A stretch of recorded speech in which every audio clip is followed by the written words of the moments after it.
Hello, everybody. So Jack and I are down in the cabin. He's in his bed here, and I'm in the chair, and we're ready to cut a video. And we're doing it down here, even with the poor lighting, because Betsy's upstairs, where she's in the main house, and she's making a lot of noise. So didn't want that. So we've taken refuge down here, and I want to talk to you about this coronavirus. And the reason I want to talk to you about it is, honestly, it seems like nobody can talk about anything else. It comes up, this past week, it came up in every session I had. In satsang, I brought it up in satsang and talked somewhere along the line that I'm going to do with you here today. And just dropped my car off and for service, and the person at the dealership, she said, you know, blah, blah, blah, let me tell you my coronavirus story. She'd been down in Charleston with her parents and had seen MUSC and the preparations there and all that kind of stuff. And so it's just on the front of our minds, and we can't make it not be on the front of our minds because it's on the front of our minds. And we don't want to go to battle with our minds because, you know, we can't win that battle. You know, deciding I'm not going to think about this when the whole world is thinking about this would be crazy.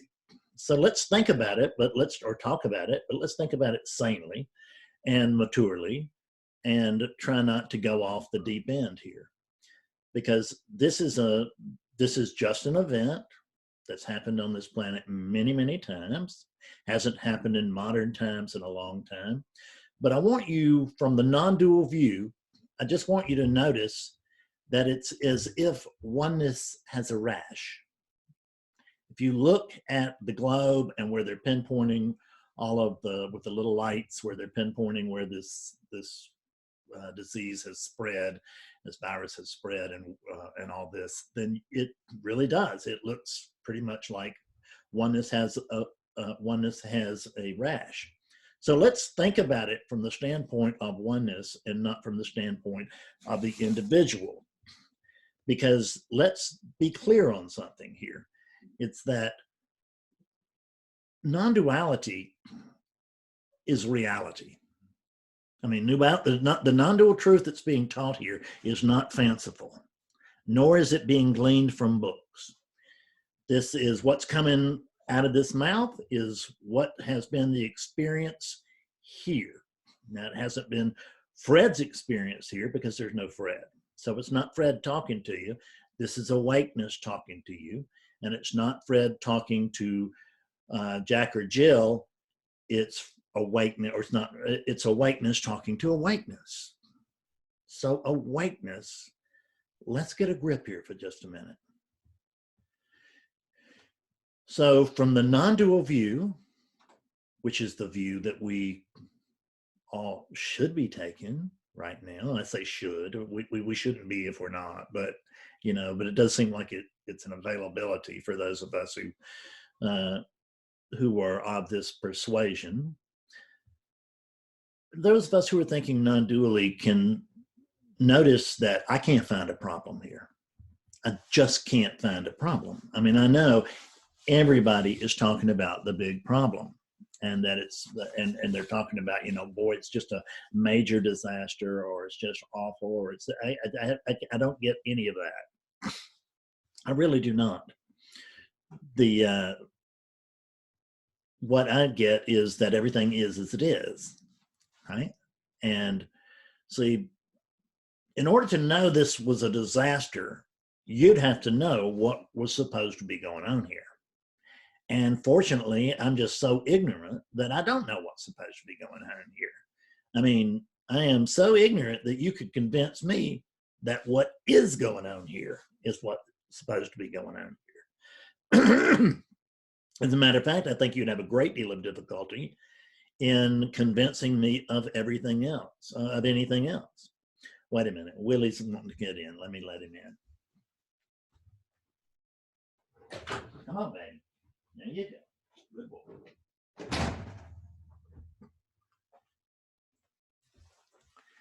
We don't want Willie standing out in the cold while you and I are nice and snug as bugs in a rug. So I don't know I can't find anything wrong here. And I don't know what it is that can't find anything wrong here. I just can't find anything wrong here, whatever it is that I am. What I can tell you that that the code word that we use for what I am is conscious awakeness. That's the code word we use.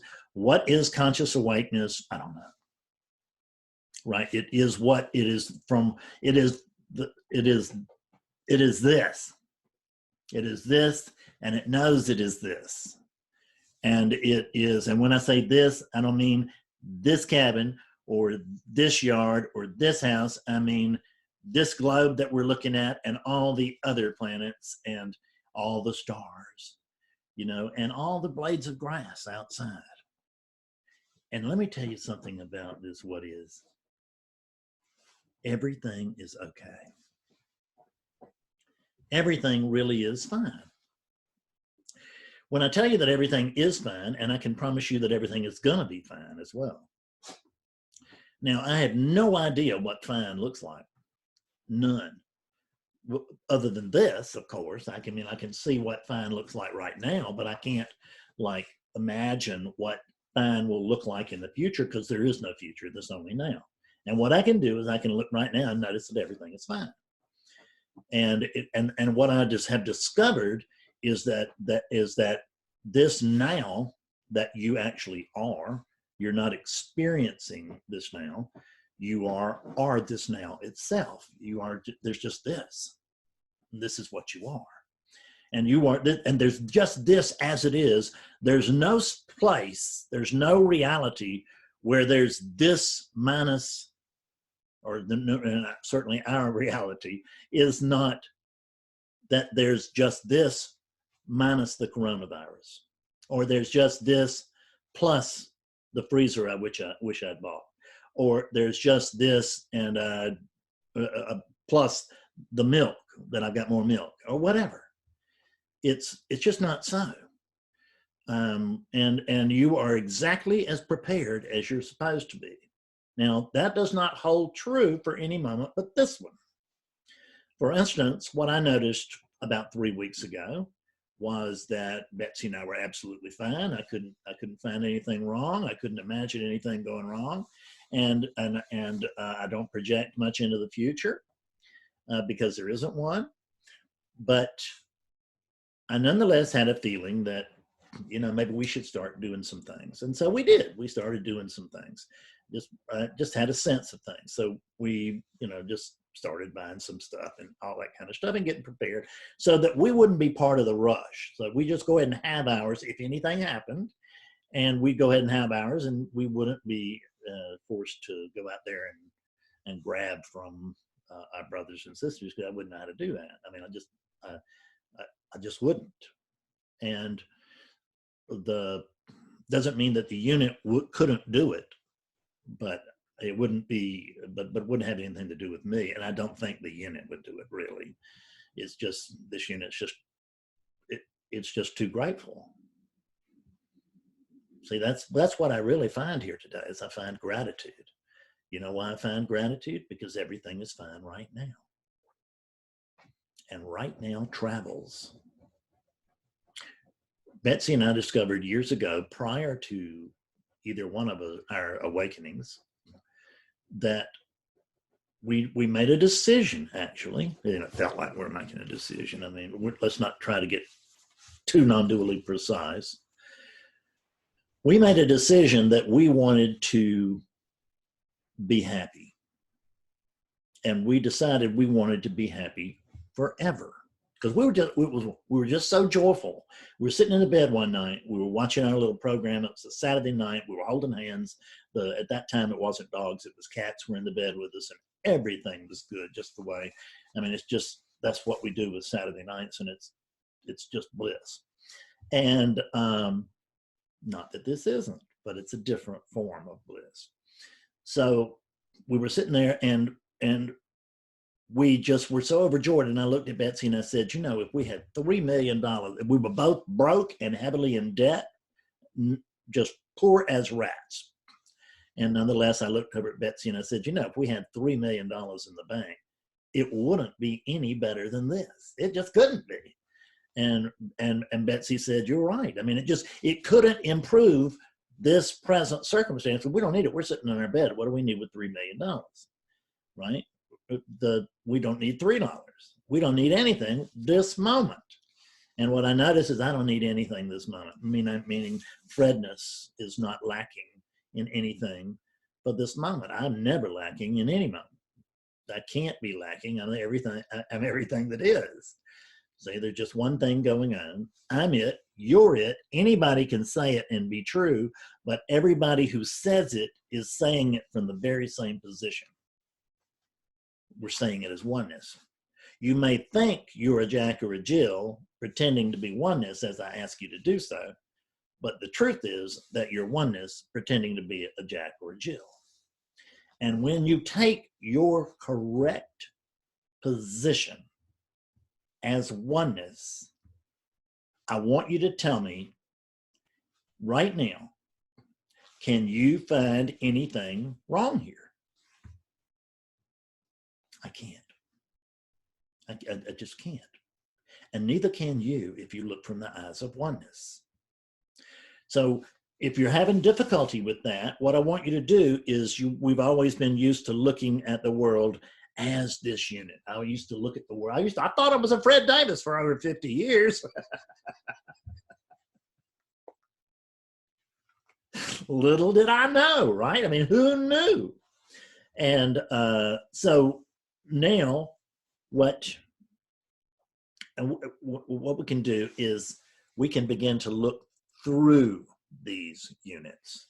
When I say look through these units, I mean just imagine that this unit is your virtual helmet, which it is, essentially, and that you know thing, it for the sake of languaging, which doesn't mean it's true, it just means it's the way of presenting it. You essentially put on one of these units the same way this unit would put on a virtual helmet. And when this unit puts on a virtual helmet, it will have a virtual experience. And I might think that I am, I could be in a garden or I could be on Mars, but I would never be leaving this room. It would not be and it would feel, for me, it would be a real experience. It would be literally a real experience. It would be an experience because it would be an experienced experience, and that's as real as it gets. It would be a strong sense of experience, and it would be an experience. It just wouldn't be grounded in truth. That's what happens when one of these units puts on a virtual helmet. And that's what happens when awakeness puts on one of these units. And it's not like awakeness got arms and legs, but just imagine, because see, it's actually this space that's awake. And I know you can't get that till you can, but trust me. I mean, there's no, really, I don't think, in all these years, I don't think I've given you too much to not trust me about. So just trust me, pretend like I'm telling you the truth. And you can have back your thinking if yours works better than mine. I don't care. I have no dog in this fight. If you choose to be miserable, have at it. So, but if we look through one of these units, imagine that you, invisible you, and just for a way of seeing it, imagine that invisible you could step back a foot behind this body. And imagine that you could lean forward and fit your head into the head of this body, and that then you could look through it. But you're not looking as that body. You know you're not that body. You're the awake space that's looking through that body. And what are you looking at? You're looking at awake space. So, but it can be conscious. That which is looking through this unit can experience two states. It can be unconscious awakeness, or it can be conscious awakeness. For my neighbors over here, so far as I know, the experience is unconscious awakeness. And the experience in around Clarity House is conscious awakeness. But it's awakeness either way. And everything is not, everything is fine here and everything is fine at my neighbor's. The difference is that over here, I know it. And that's what I'm trying to share with you. Because you've been studying non-duality for a long time. Well, guess what? Heads up, there can't be a better time to practice it. I had a woman wrote me this morning, and she booked an awakening session, and I told her the truth when I sent her back the information on it, or actually when I thanked her for the payment, and I said, just couldn't be a better time. And then there's never a better time. It's always now, because you can't wake up soon. But let's look at this now. This now offers us an opportunity to wake up to this. I mean, it's a fabulous opportunity, because what is it that typically drives us toward the demand for the experience of conscious awakeness? Suffering. And I will just tell you that there is a whole world of suffering happening right now.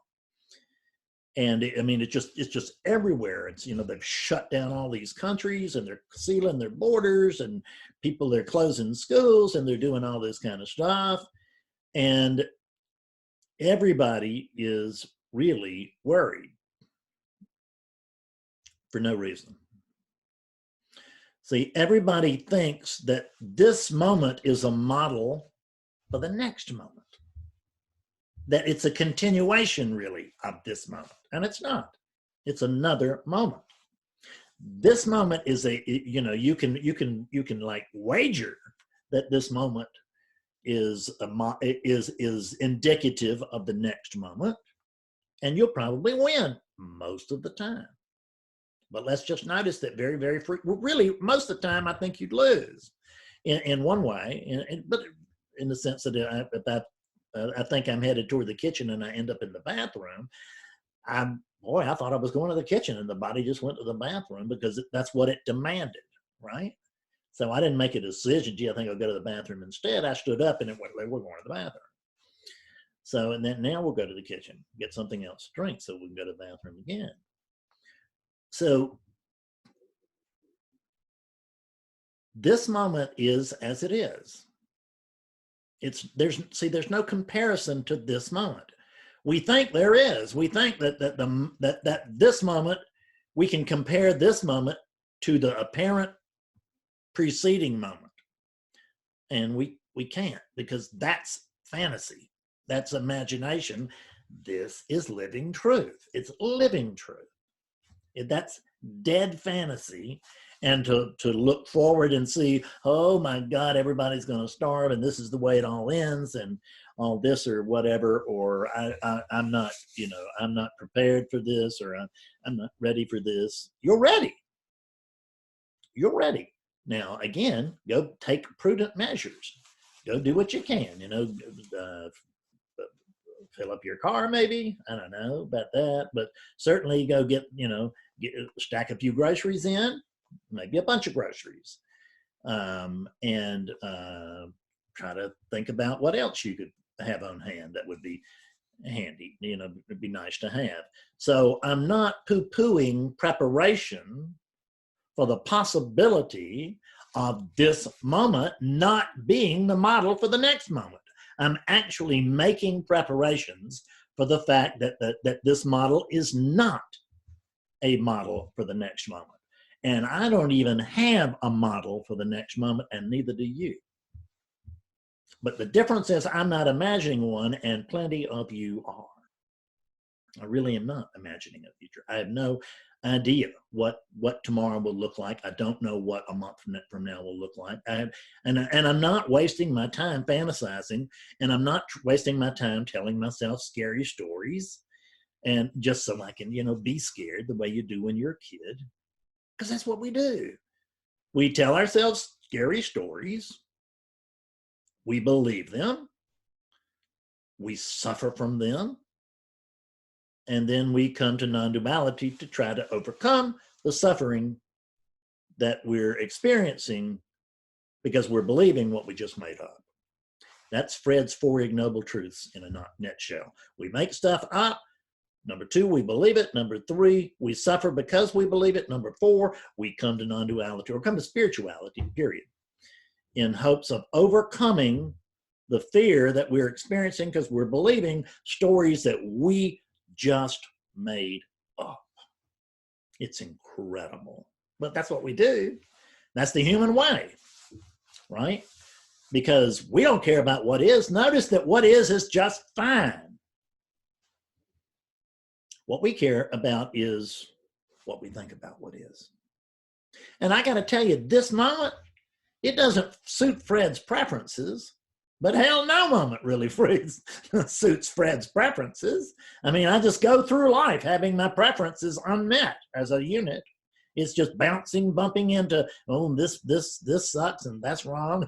This sucks and that's wrong. And these people don't know what they're talking about, and these people don't understand me, and blah, blah, blah, blah, blah, blah, blah, blah. None of it is true. What's true is that everything is fine. I wouldn't be talking to you right now if everything wasn't fine, but everything is.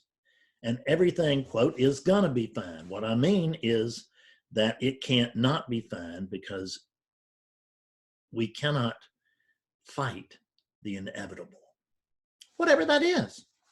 It may be inevitable that this thing passes over. It may be inevitable that this thing really is a blammo. Well, you know, actually, the first thing that occurred to me when this virus, when I first heard of this virus, I looked at Betsy and I said, ooh, it may have just made it, and this is just a way of talking. It's not true. It's a way of speaking to my wife in a casual way. And I said, well, it may have just made up its mind. There's too many of us. And in a way, that's kind of what's happening. But there are not too many of us right now. There weren't too many of us yesterday. There was just the right amount, and just the right amount today. And everybody that's healthy, that's exactly where they're supposed to be. And I don't mean this in a coarse way. If you are suffering right now from coronavirus or anything else, or you have a loved one who is suffering from coronavirus or anything else, let me tell you my first response to that. I'm sorry. I'm really sorry. I can feel your pain, and I'm sorry for that. I can feel your fear, and I'm sorry that you're scared. And sure, on some scale, this shouldn't be happening, but that's an imagined scale. Let's not go there. Let's just notice that everything is as it is. And we could spend years arguing about what should be and what could be and what might be and what ought to be. But what we can notice, what we can't argue about, is that it is what it is. It is what it is. This is a perfect world. I promise you, it is a perfect world. It is also an imaginary world, and this is an imaginary unit, but we don't need to go there. Let's stick with perfect, because the other kind of gets a technical thing, and we want to keep this simple. It's a perfect world. What's happening is perfect. It's perfect from the God's eye view. Because see, when I look for things through the Fred's eye view, just everything is wrong. It used to be that I could be as miserable right now as I was 15 years ago. All I would have to do would be to start believing thoughts that still arise here. Because there's a guy here. There's a human being here. There's a husband here. You know, there's a dad to these foolish dogs. And I'm concerned for everybody. But I'm not worried about it. I'm just concerned enough to take some action. And then I'm concerned enough to not take any action, which is we're pretty well self-isolated. I do have to go back and get my car this afternoon, but when I get home, I ain't moving. I haven't moved for 6 days, and I'm not going to move much anyway. Now, I'm fortunate. I get it. I work at home, and you don't, maybe. And I don't think I'm going to miss a great deal of income, and you may. And you know what? Let me tell you something. I'm sorry. No kidding. I really feel for you. I can't imagine what those circumstances would be like. I'm going to let you imagine them, because that's not what's happening here right now. But I do feel for you. God, I mean, you know, I've been poor as a rat most of my life, or certainly in not most of my life, but in certainly in early recovery for 3.5 years. I was poor as a rat, and then I got graduated all the way to just poor for another couple of years, and then things turned around on their own. And I just kind of grabbed the back of the train, and it's pulled me ever since. Stay calm. Do what you need to do, but stay calm. Take care of what you need to take care of, but don't try to overdo it. The universe is not going to let you down. And I promise you, if you are supposed to, we can't speak. There's no supposed to for an individual. What we can notice is that what's going to happen is going to happen. And we can argue with that as it happens, and we can suffer along with the happening. Willie gets sick. I can decide that shouldn't be happening. And I can, not only will Willie be sick, but I will be suffering along with it. Now, there's going to be enough concern, usable, genuine concern about Willie if he gets sick. I don't need to start making stuff up. I don't need to start projecting the future. Oh my God, he's sick and he's never going to get better. And right now, what we can say is, well, everything's fine right now. Everything is fine other than in my head. I mean, I don't have this thing yet. And when I have it, that'll be fine. And Betsy gets it, that'll be fine. And if we die from it, that'll be fine. It may not feel like it at the time. It will not meet Fred's preferences, but it will be fine. And I personally don't think it will be fought off here. We'll have concern over Betsy and the boys, but I'm okay. I'm okay, because I'm the unborn. I can't die. And so are you. You are the unborn awakeness. You can't get sick. You can't die. You can't lose anything. You can't gain anything. You can't buy anything. You can't sell anything. And you can't give anything away. There's just this, as it is. And it's perfect. Take it from me. Just relax a little bit. I love you. Talk to you again soon.